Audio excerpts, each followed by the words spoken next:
রাস্তার পাশের ভাপা পিঠা খেতে খেতে আমরা এই পিঠাটা খেতে ভুলেই গিয়েছি। নমস্কার, বাঙালিয়ানা হিসেবে সবাইকে স্বাগতম।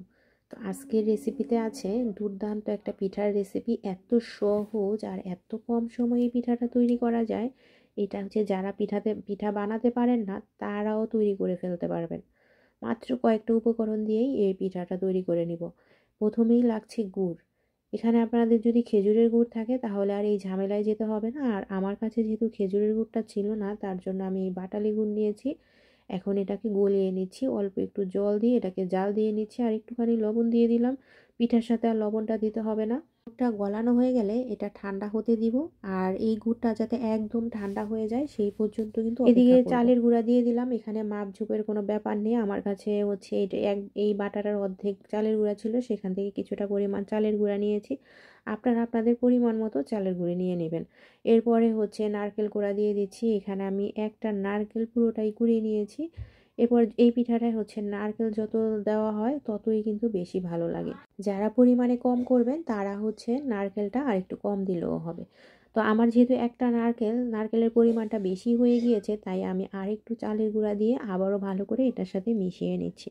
তো মিশানো হয়ে গেলে এখন ওই যে আমি ঠান্ডা করে রেখেছিলাম যেই গুড়টা, সেই গুড়টাকে দিয়ে দিচ্ছি। একসাথে গুড় সবগুলো ঢেলে দিবেন না, কারণ হচ্ছে গুড় কম বেশি হতে পারে।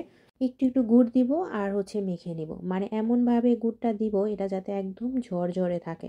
আর যদি মনে করেন যে গুড়ের পরিমাণটা একটু বেশি হয়ে গিয়েছে, এটা কাইয়ের মতো হয়ে গিয়েছে, তখন আর একটু গুঁড়া মানে চালের গুঁড়াটা দিলে এটা আবার ঝরঝরে হয়ে যাবে।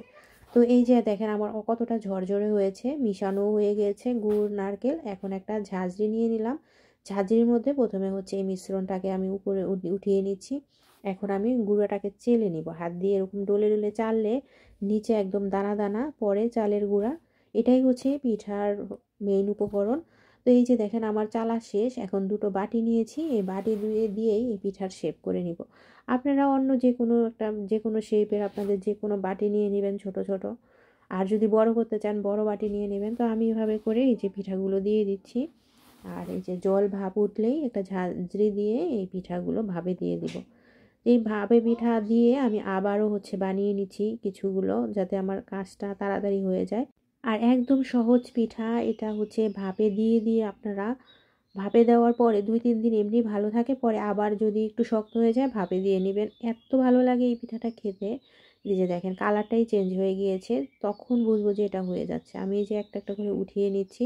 হাতে কিন্তু প্রচণ্ড তাপ লাগছে, তাই আমি কি করেছি এটার সাথে হচ্ছে ঢাকনা দিয়ে ঝাঁঝরিটাকেই উঠিয়ে ফেলবো।